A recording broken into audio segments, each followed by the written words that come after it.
𝗦𝗫𝗓𝗏𝗓𝗡𝗦. The deep oceans are echoing a special resonance. The folds of the earth are throbbing an exceptional noise. The inhabitants of the earth and the heavens are voicing out prayers for him. The angels are descending, lowering their wings underneath his feet. He is valued 1,000 times more than a devoted worshipper. He is better than 1,000 ascetic. The one who utilizes his knowledge to establish truth and destroy falsehood will be prayed for by the living creatures of the earth and the heavens, as told by the Holy Prophet, peace be upon him. The preacher, teacher of beneficence, will have the living creatures of the oceans, as well as the living creatures of the earth and the oceans, as well as all major and minor things in the heavens and the earth of Allah subhanahu wa ta'ala, performing istighfar for him. Abu Abdullah al-Sadiq, peace be upon him, said, "The knowledgeable one is better than 1,000 worshipper and 1,000 ascetic. The knowledgeable one whose knowledge is beneficial is better and more preferred than the worship of 70,000 worshippers." 𝗦𝗨𝗕𝗦𝗧 is a great example for someone who have achieved all these maths. He was a jurist, a genuine Rafidi, rejectionist, known as the insulter of the main Sahaba, as reported by Ibn al-Najjar. He was a muhaddith, a transmitter of hadith, a mutakallim, great and skilled intellectual debater in establishing truth and destroying falsehood. His hujjah was always ready in any debate, and his debater and opponents would always end in defeat. How could he not end up having all these merits when he was the student and companion of Imam Ali ibn al-Husayn al-Sajjad, Muhammad ibn Ali al-Baqir, Ja'far ibn Muhammad al-Sadiq, وموسى الكاظم, 4 Imams, peace be upon them all? How not when he was divulged to the secrets of knowledge by his master and teacher, Imam al-Baqir, salawatullahi alayhi, the 5th Imam. He achieved the status of satisfaction by the Imam of his time.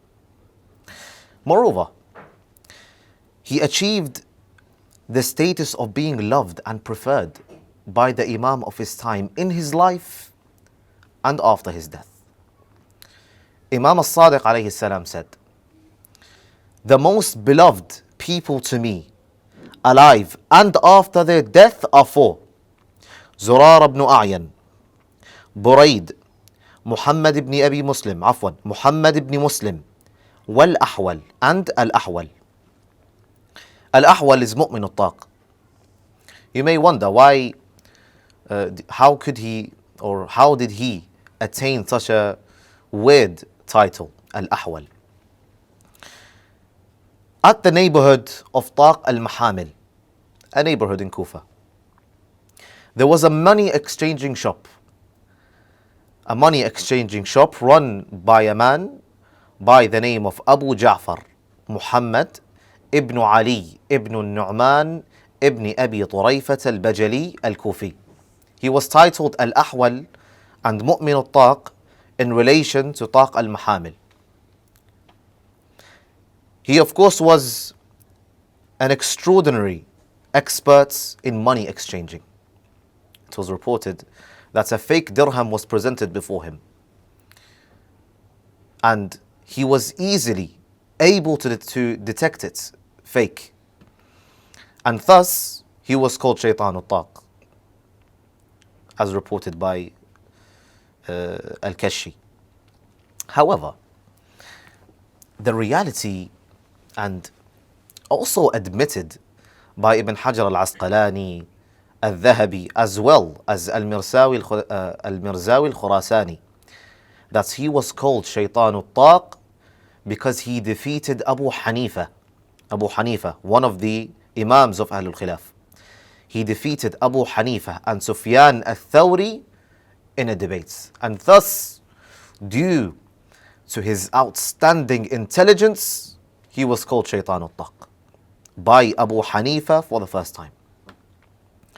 Mu'min al-Taq was a very skillful debater, specialized in scholastic theology and the science of discourse known as al-Kalam.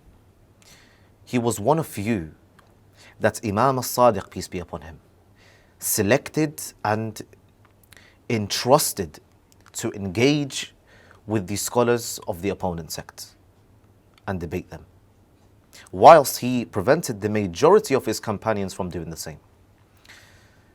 We take this narration, for example, from Abu Khalid al-Kabuli, whom we've already spoken about in the first episode of Yahya ibn 𝗦𝗨𝗕𝗦𝗢𝗎. He says, I saw Abu Ja'far, Mu'min al-Taq, sitting in al-Rawda. The people of Medina had cut off his buttons. There were so many people to an extent that the narration states that the people had cut off his buttons while he was persistently answering their question. Of course, this is a metaphorical description to show how the people were attacking him with questions. He would turn right, answer a question. Turn left, answer a question. Abu Khalid al-Kabuli then drew near him and asked him, surely Abu Abdullah al-Sadiq, peace be upon him, had prevented us from debating on theology. Mu'min al-Taq turns around to him and he says, did he order you to say that to me? Abu Khalid al-Kabuli says, no, by Allah, but he ordered me not to debate with anyone on theology. Mu'min al-Taq turns around to him and he says, then go obey him in what he has ordered you. Go obey him in what he has ordered you. Of course, a little background in regards to this narration. During this time of Imam al-Sadiq alayhi salam, Imam al-Sadiq, peace be upon him, gave a fatwa out of taqiyya. He ordered all of his companions to practice taqiyya except a few of his companions. One of these companions was Mu'min al-Taq. So, Abu Khalid al-Kabuli goes to Mu'min al-Taq and he tells him, he drew near him and he asked him, surely Abu Abdullah al-Sadiq had prevented us from debating on theology. Mu'min al-Taq replies, did he order you to say that to me? Abu Khalid says, no, by Allah, but he ordered me not to debate with anyone on theology. Mu'min al-Taq looks at him and he says, then obey him in what he has ordered you. Abu Khalid al-Kabuli then goes to Abu Abdullah al-Sadiq, peace be upon him, Imam al-Sadiq alayhi salam. He says, I came into Abu Abdullah and I told him about what took place between me and Mu'min al-Taq and about his statement. He, peace be upon him, the Imam, peace be upon him, he smiled and he said, O Abu Khalid, surely Mu'min al-Taq debates with people. So he increases and he decreases. However, you do not increase when they debate you. This narration could be understood on two fronts.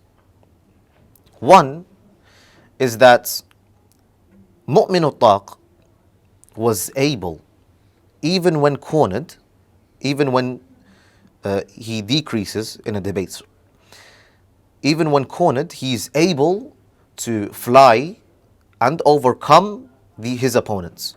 However, in this incident, for example, Abu Khalid al-Kabuli was not able to. But the more, you can say, the best understanding for this riwayah is mentioned by Sayyid al-Burujurdi. He explains this metaphorical description that shows the high level of intellectual intelligence and advanced skills that Mu'min al-Taq had, especially in theological matters, theological debates. He says, if he debates with an opponent in a matter of belief, he would never go astray or be misled. The Imam said this to explain that the one who is prevented from debating in theology matters is he who has not been granted such skill and he who might be doubtful when he encounters misconceptions in a debate. Briefly, I'll explain more. That when someone other than Mu'min 𝗦𝗡 is debating, if he is under pressure and he is under attack by the opponent, and he is in that state where he is uncomfortable, he not may only lose the debates, not that only. He may also be doubtful. He may also be doubtful in his belief and religion. Mu'min 𝗦𝗡 was not the guy who would be doubtful or be in shak in regards to his religion. His religion was faith in his heart. He has safeguarded his religion in him. Nothing that anyone could say that will shake him and make him lose trust in his religion or be doubtful in his religion. Mu'min 𝗦𝗡 had committed his life to establishing truth and destroying falsehood. He was the true meaning of 𝗦𝗢𝗧𝗏𝗪𝗏, revive our matters. And for the likes of him, the Imam, peace be upon him, raised his pure hands in dua. It is reported that Imam al-Sadiq alayhi salam said to 𝗡𝗢𝗧𝗏, one of his companions, O 𝗡𝗢𝗧𝗏, convey our salams, greetings, to our servants, those who pay loyalty and allegiance to us, and advise them to observe piety. Until he, peace be upon him, raised his pure hands in dua and said, May Allah have mercy on the one who revives our matter. No wonder the blessing and mercy of Allah, the Most Exalted, would embrace the likes of Mu'min 𝗦𝗡, since he was someone who revived the matters of Muhammad and his progeny, peace be upon them. He revived the matters of Muhammad and his progeny in the most difficult times of oppression and persecution taken against the Shia during the Umayyads and Abbasid rule. And yet, he was brave to demolish even the main idols of the enemies of al-Muhammad, peace be upon them, such as Abu Bakr, Umar, and the rest of them, which had put his life at risk. لا مكان لكم سوى العليا